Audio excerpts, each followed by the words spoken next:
The first service, and then became violently ill, and we've sent him home with his wife and family. And so I'd like to start by just praying for Mark.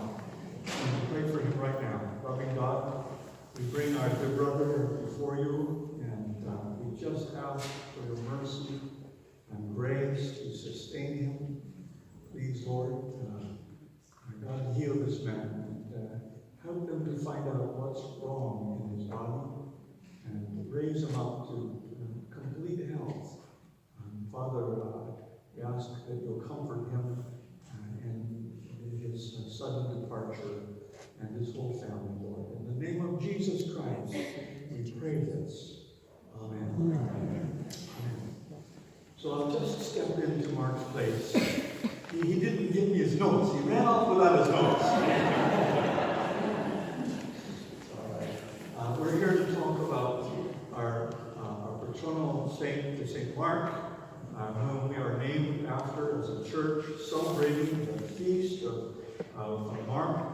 And I think that it's important for us as a church, as a people of God, to remember who we are and where we have come from. You know, Israel would often, throughout the year, spend time recalling how God worked in their salvation history to bring about salvation, to rescue them. And the church of Jesus Christ has set aside one day each year to remember the life and ministry of Mark, the man who wrote the gospel by his name we read from this morning. We too have a salvation history with God. A story to tell about how God reached out to us and provided for us, you and I, personally. I want to remember with you St. Mark's, John Mark's story today. And I hope that in telling it, it will trigger for you your own memories of your life with God. So sit back and relax.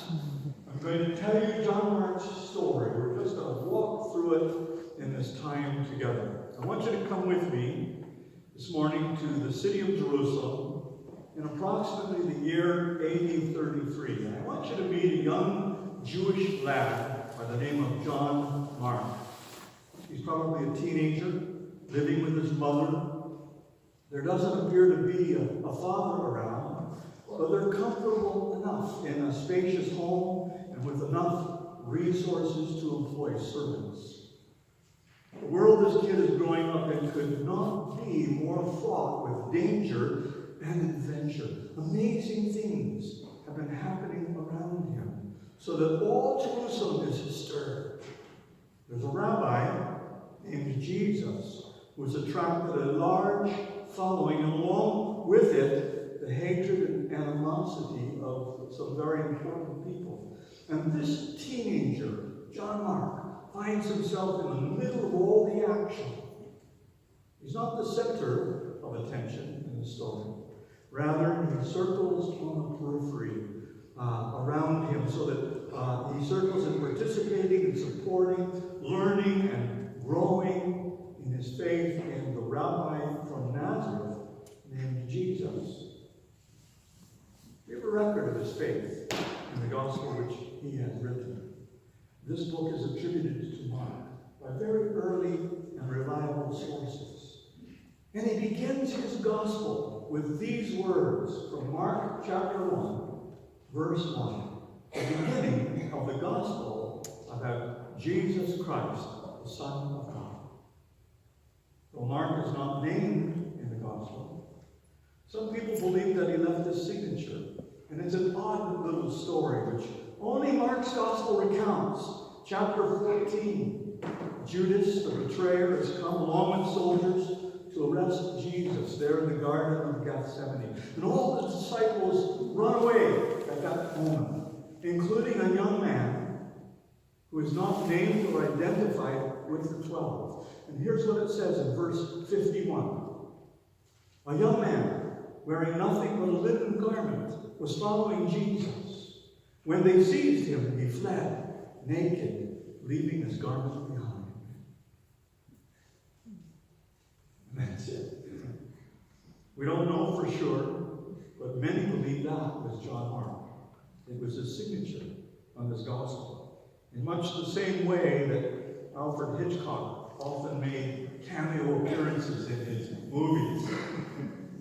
And if it's true, what a fascinating self-portrayal this would be, wouldn't it? Not of courage and victory, but of weakness, humility, and shame. John Mark was there as these terrible events unfolded around him. Jesus' arrest and trial, his crucifixion and death, his burial. What a huge impact they would have made upon this young man who later filled his gospel with statements about the suffering we must endure as we follow Jesus. He concluded his gospel not with the bit we read this morning, which we think was a later addition, but with these words in chapter 16, verse 8. Trembling and bewildered, the women went out and fled from the tomb. They said nothing to anyone because they were afraid. And that's the way Mark ended his gospel. Somebody later thought, we can't end the story that way. We can't end it in silence and fear. We need a happier ending. And so they added what we read this morning to later manuscripts. But John Mark probably ended with verse 8. Silence and fear. But it's not the end of the story. It's not the end of the story. He was the center of the action as the reports about the risen Christ began coming in. Amazing and astonishing reports by very reliable people. The women did go to tell the disciples about the resurrection. Jesus began to show up. And Mark's home became one of the centers where the disciples and the other believers met to pray and support one another. Imagine young John Mark in the middle of it, hearing all of these stories and testimonies by Mary Magdalene, Mary, the mother of Jesus, the two disciples on the Emmaus Road, Peter and the Apostle John. John Mark would have been there in Jerusalem for the Feast of Pentecost, when these people had come to know that he'd come to know were utterly transformed by power from on high. He would have been a witness to their newfound courage and faith and the miracles that began to happen wherever they went. Chapter 12, the book of Acts.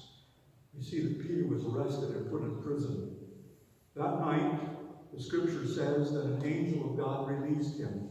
And Peter made his way through the darkened streets of Jerusalem to John Mark's house, where many people had gathered to pray for him. He knocked loudly at the door until the servant rode up, finally let him in, and John Mark is named in that story. He was there. How exciting it must have been for that young man. Think about it. The leaders of the church in Jerusalem saw the potential in this kid's life. And when they decided to send out Barnabas and Saul on their first missionary journey, who do you think they wanted to send along with them? That's right, young John Mark. He went along as an apprentice, as their helper. That first missionary journey. From Jerusalem, they traveled north, overland to Antioch in Syria, and then set sail for the 80-mile trip to Cyprus. Barnabas was from Cyprus, and John Mark was Barnabas' cousin. They traveled to the eastern seaport of Salamis. Holly and I spent about 5 days very near to that port a number of years ago. It's an absolutely gorgeous place, beautiful Mediterranean spot. They preached in the synagogues, and they made the rugged journey overland to the western port of Paphos. We spent the day hiking on that rugged coastal terrain. We got lost on that particular day. We ran out of water. Let me tell you, you got to be in pretty good shape to handle that kind of travel. In Paphos, they hit a spiritual wall. There was a sorcerer named Elias working for a Roman proconsul, Sergius Paulus, who fought them. And the scripture says that Elias tried to turn the proconsul away from the faith. Finally, Paul, filled filled with the Holy Spirit, looked straight at that man and said, "You are a child of the devil and an enemy of everything that is right. You are full of all kinds of deceit and trickery. You will never stop perverting the right ways of the Lord. Now the hand of the Lord is against you. You are going to be blind for a time. You will be unable to see the light of the sun." Immediately, a mist of darkness came over this man's eyes, and he began groping around, asking for someone to lead him. John Mark was there.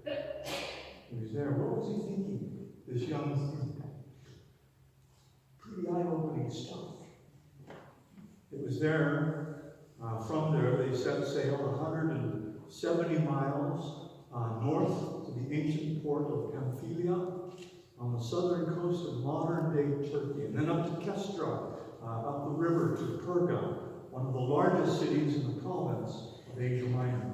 And it was there, Scripture says, that John Mark left them. He left them. Why? Why did John Mark leave? We don't know. Maybe it was the mosquitoes. Maybe there was malaria. I don't know. We're not told. Was it fear? Was he overwhelmed by culture shock? Was he homesick on his first big trip away from home? He stood in the ruins of Perga several years ago. Roman walls towering above me, a huge round tower in the center of this enormous system of sumptuous Roman baths. They have one of the largest agoras in all of the ancient world. Testimony to the wealth and power and strength of Rome. Maybe all of that intimidated this young man. What we do know is that John Mark left them. It wasn't pretty. He got on a boat and headed back home to his mom in Jerusalem. We're told later that Paul felt that John Mark had abandoned him, that he felt that he failed him miserably. What happened to John Mark after that? Well, there's some evidence in Scripture that he settled back into Jerusalem, into the life of the Christian community there.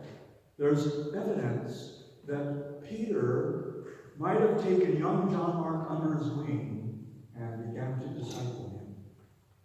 Mark would have heard all the stories of Peter's memories and experiences with Jesus. Peter told John Mark about his own failure when he denied the Lord 3 times, and we find that story in chapter 14 of Mark's book. And there's a very early testimony that connects Mark with Peter, written by a bishop in Asia Minor, within 60 or 70 years of these events. Papias, bishop of Hierapolis, wrote this: Mark, having become the interpreter of Peter, wrote down accurately whatever he, that is Peter, remembered of the things said and done by the Lord. Mark. We know from Scripture that Mark became very special in Peter's eyes, because in 1 Peter 5:13, Peter calls him my son. What about Paul? Paul is still angry with John Mark. So much so that several years later, when Barnabas wanted to bring Mark along on their second missionary journey, Paul absolutely refused. In fact, they disagreed so strongly about this that they parted ways in that moment. Barnabas left with Silas, and Paul left with Silas, and Barnabas took John Mark back to Cyprus. And from that point, the camera of Scripture stays focused upon Paul. It becomes more difficult to track young John Mark. Out of sight, but not out of mind, not out of our mind, and not out of the ministry of the gospel. We know that when Peter wrote his letters from Rome at the beginning of Nero's persecution, it was a terrible time for Christians. And John Mark was there with Peter in Rome. And we know that he helped Peter, and he became precious to him. For as I've already said, Peter refers to him as my son, Mark.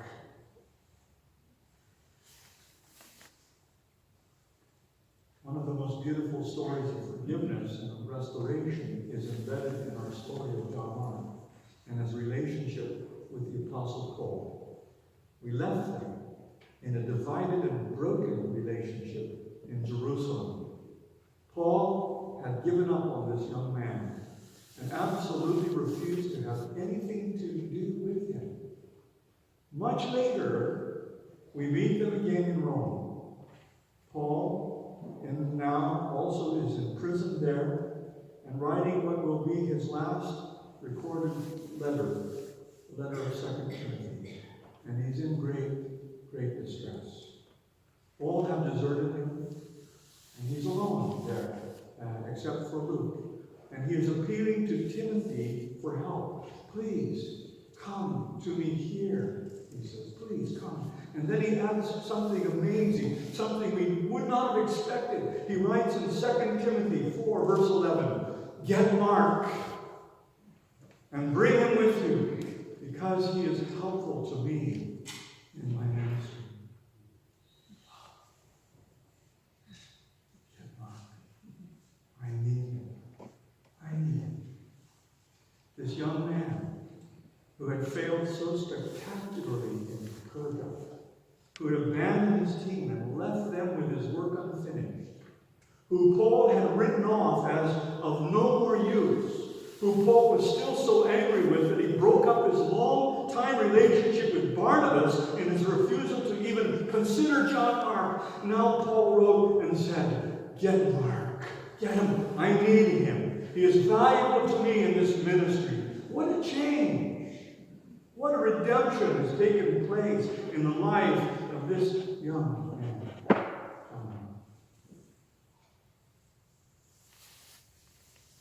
We know that both Peter and Paul were martyred in Rome. And tradition tells us that not long after the death of Paul, at the height of the persecution under Nero, Mark wrote his gospel from Rome for a church under siege. It was so important a testimony that both Matthew and Luke quote Mark extensively. It is my favorite gospel. It just runs. It goes from one moment to the next. It never stops. It's my favorite gospel. And I'm so pleased to serve a church that bears this man's name, and on whose day and festival we celebrate today, the Feast of St. Mark. You see, our story is not over. The last chapter is not written. Can I ask you this? What do you remember about your own salvation story? What do you remember? If you were to sit down this afternoon, maybe a good exercise for you, and write your story about how God has interacted with you, what would you say? What would you say? Was there ever a time in your life when you failed the Lord and those around you? Was there ever anyone who came alongside of you to redeem and restore you, to bring you back, to love you to Christ and heal you? If your life were to end today, would that be where you want your story to finish?